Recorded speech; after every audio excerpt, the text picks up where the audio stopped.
So what we do is we take these conduit holders and we screw them into the tree, and then we take these capsules and we connect them to the conduit holders. Can you see the capsule?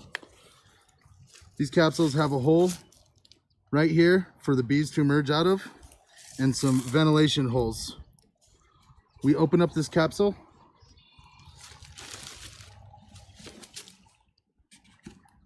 and then we take some of the native bees that come in tubes like this. This is full of, and there you go. Is there some in there, or is that an empty one? And then we pour them right in there. Later on, we'll show how these transfer from these capsules into straws.